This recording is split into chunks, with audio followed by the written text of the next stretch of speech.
Hello, everyone. Diana Rankin here with your weekly message, soul messages, psychic soul messages from Phillip. This is the 37th week of 2020, and it's for September 6th through the 12th. So we're going to get right to it. We this week the question it's interesting. The question is, what happens with guardian angels and spirit guides of those folks that are so misguided in our government right now? Well, we're going to answer that question in just a moment.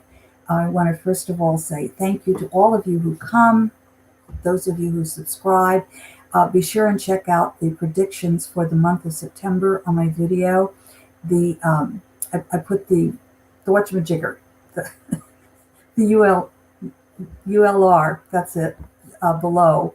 So you can just click on that and go to the monthly. That's where the predictions are.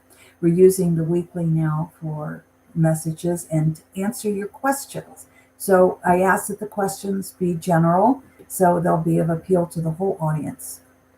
And those questions then we ask Phillip and we get our answer. Now, after we get that answer, we're going to get our soul message from Phillip from one of our books. And for those of you who have asked, this is available on Amazon.com along with all my books. And thank you so much. And that's Petey in the background, who's reforming her sleep.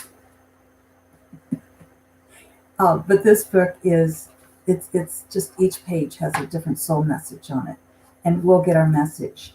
But first I want to read what Phillip says about the answer to this question. This is a very interesting answer. And I think we need to listen. You'll hear me say over and over on the weekly and also on this particular format that it's really important that we stay in love, by the way. So let's see what Phillip has to say. Again, the question is, what happens with guardian angels and spirit guides of those folks that are so misguided in our government right now? Okay, here's what Phillip says. You ready? Phillip is laughing. All I heard was all this laughter. And then says, guardian angels and spirit guides of those presumed to be misguided do the same job as those who judge others to be misguided. And I said to Phillip, Phillip, your humor is not always funny. This is a serious question. And Phillip is trying not to laugh as I'm talking at his attempted humor. I wanted you to hear this conversation that we're having because I thought the conversation itself was kind of interesting that the two of us were having. And so I just kind of wanted to read that to you.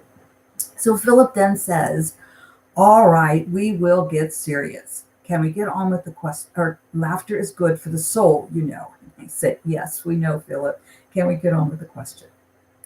And Phillip says, of course, if you insist. We laugh for two reasons. One, to get you to laugh, and also to let everyone know we laugh through you in spirit world. Okay. So I say yes, the question, and Phillip finally gets around to answering the question. He just thought his humor was so good. I get that from Phillip, and that's a good thing. If for those of you who read The Found Child, you'll see that Phillip takes on many different personalities, shall we say. We must look at this. This is Phillip speaking now. We must look, and Phillip, for those of you who aren't familiar, is my spirit guide, my main guide, the communicator. We must look at this from both the human and the spiritual perspective. The latter, which addresses both the soul family and the specific question you ask. From the human perspective, the current U.S. administration is harmful to people, animals, the environment, the planet, the economy, well, just about everything you can think of. From the human perspective, this is not only a misguided administrative team, but an unlawful bunch of crooks that must be stopped before they destroy the planet. Whoa! From the human perspective, misguided is a kind word to use when describing this group. Phillip also doesn't hold any punches back.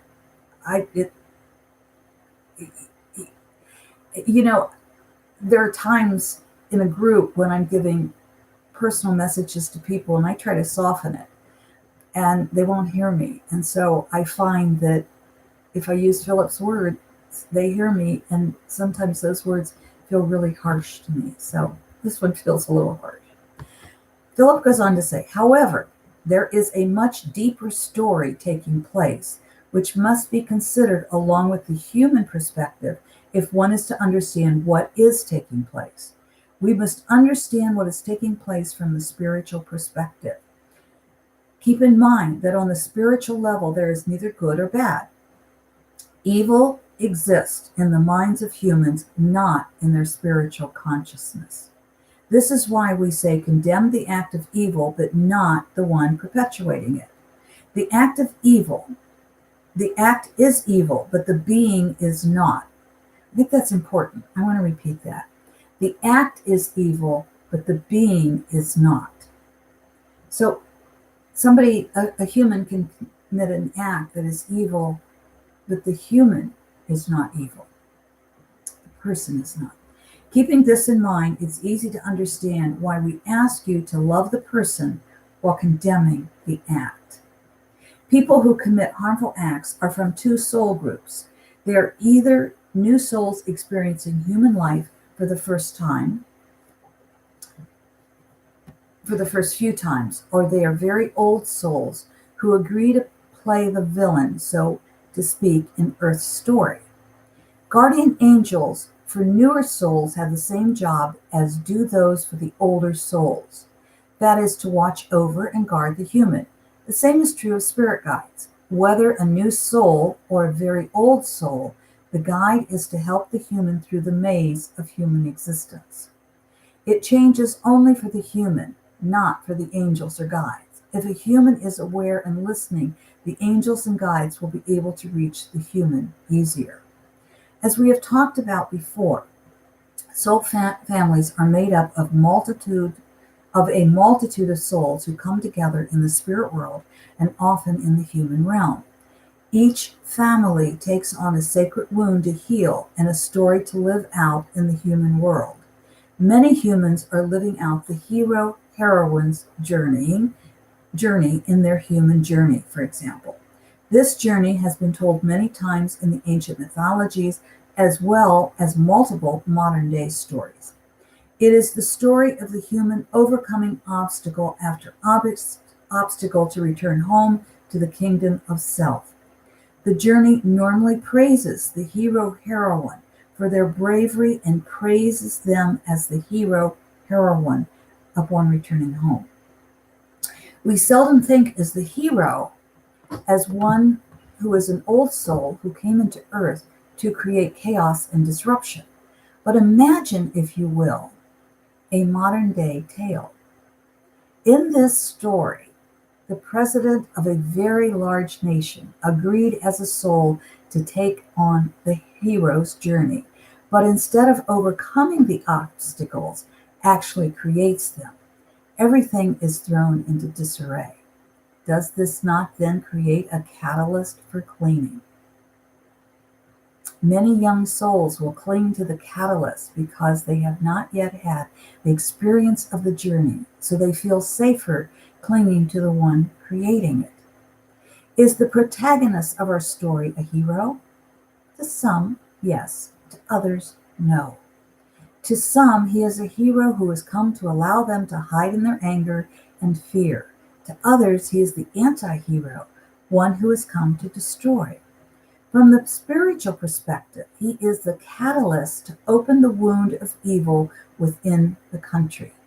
He forces into the open the pus of hate and anger, the pus of non-equality for all humans that was bubbling below the surface. For the wound to heal, it must be opened and drained. Is the human aware of the soul's journey?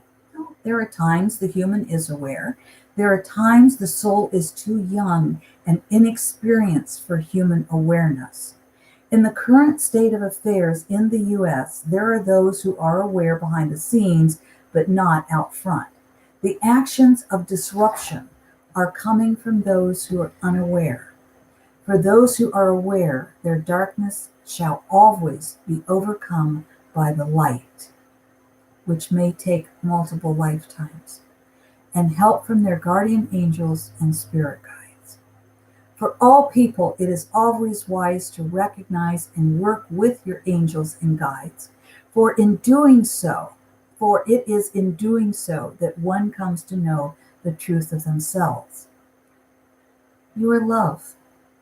You are true spirit in a human body, having a human adventure. I'm going to read that last part again. For all people, it is always wise to recognize and work with your angels and guides, for it is in doing so that one comes to know the truth of themselves. You are love. You are true spirit in a human body, having a human adventure.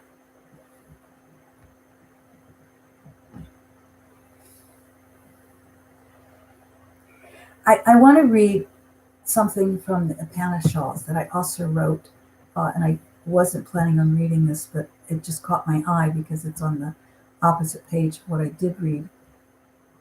And the Upanishads are, Upanishads, however you wish to say it, one of the very first spiritual books, one of the very first written back in it's pre-Hindu, but the Hindu religion is based on the Upanishads.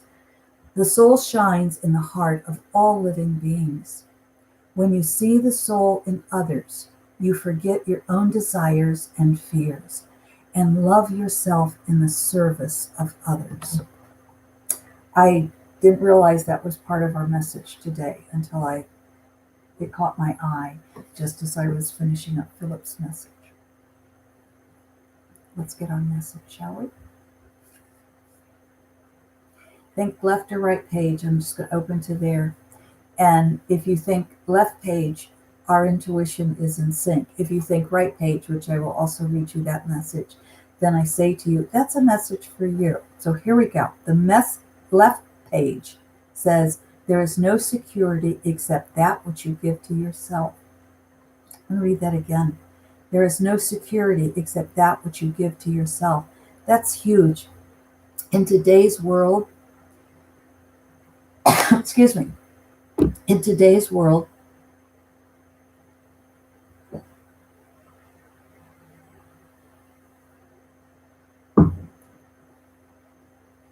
when I read that, when I have a throat problem, and it's coming from down here, by the way, below the throat, it's coming from even from the heart chakra coming out.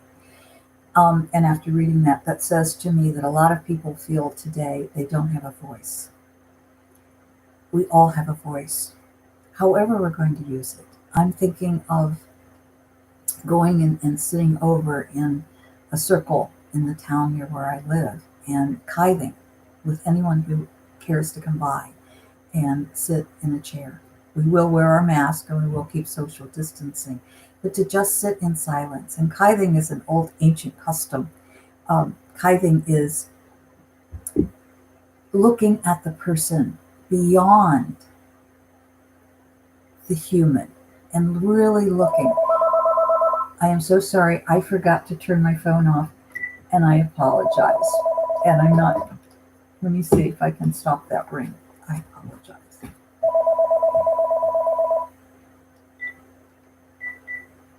Hopefully I stopped the ring. I apologize. I remembered to turn the cell phone off and I forgot to turn this phone off. So anyway, what I want to say to you is kithing is an ancient Scottish ritual of looking beyond the human and really looking into the deep soul of the person. And you do this when you're younger and you fall in love, or even when you're older, but when you're first falling in love, we tend to kithe with each other. And so we do this in a lot of my workshops. So can you kithe with yourself in the mirror? Perhaps try it. But it is looking beyond the human. And do this with your loved ones. Do this with your friends. We have to get past the fear. There's too much fear in our country. or just go sit in silence in your own home and see the world, see our country at peace, visualize love being spread. And remember, there is no security except that which you give to yourself. There is no security except that which you give to yourself. Now, on the right side, friends, and I love this, and this is the message for those of you who got right side. You command a great power in the universe. You command yourself. You command a great power in the universe. You command yourself. Okay, my friends, it's up to us. Those of us who want to see the world be kinder, want to see our country stop this racial divide, want to see all humans treated equally, want to see a fair life for all animals as well as all humans, want to see a planet that's healed and left in good shape for our children and our children's children. So I say to you, I love you. I thank you for sitting in silence and seeing the world at peace. I thank you for being with me today and loving me. And Petey back there, who's still bathing, isn't she? And I thank you for accepting the love that we send out to you. Well, until next week. Again, the connection for the monthly, if you haven't already heard it, it's right below. See you next week. Send your questions in. You can put them in the comments below. You can email me. If we're Facebook friends, you can message me. Send your questions. Keep them general so they're of interest to everyone. And thank you for this question today.